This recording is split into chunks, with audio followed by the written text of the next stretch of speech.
Hey, what is going on, boys? Sky Santi back with another video for you.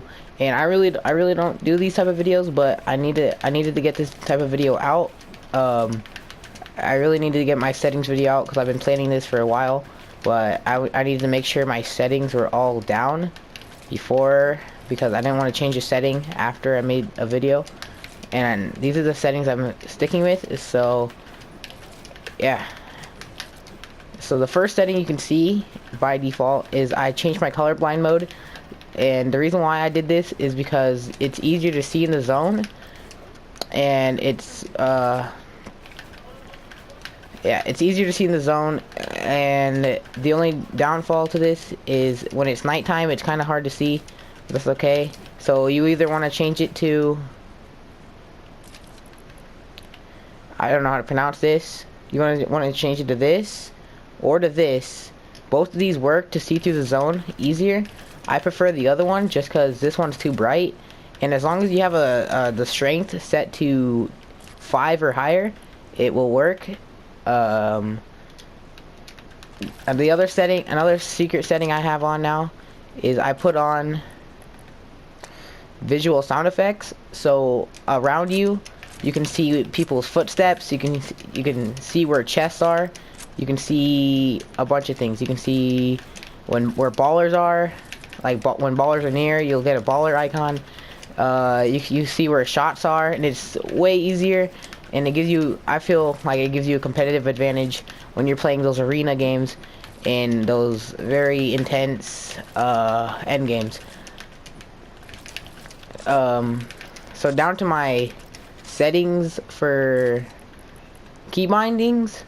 There's not a lot different, but my edit button is L3, and hold on, build controls. My edit button is L3, and then my reset button is R3. My confirm is circle.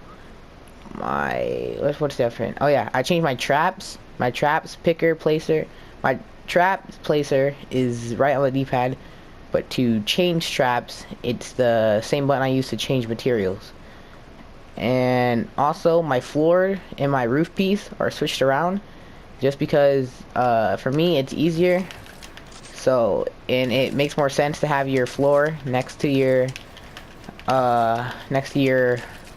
ramps, or above your ramps, I guess. And yeah, that's about it. My settings are,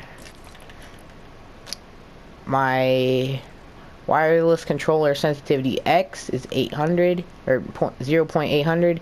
Wireless controller Y is 0.750. My my controller in scope sense, targeting and scope sense is 0.300 on both. And then my controller building sense is 1.777, and my editing sense is 1.998. Another thing that helps me is I put my scale HUD down so I can see more of my game and not as much as my map and stuff. But one thing that helps your game a lot, and it will help you have higher FPS more consistently, even if you're on console, is you want to turn off record replays, record large team replays, record creative mode replays. And these will help your performance in game and will keep you have a higher FPS. Even if you're on console, it'll give you a higher FPS like consistency, so you'll stay at a high FPS way easier. And my brightness is all the way up. None of this is very important, but I do play keyboard and mouse as well. And if you want me to do that video, I'll tell you my keybinds in a separate video. But that has been this video, and I'll see you guys in the next one. Peace.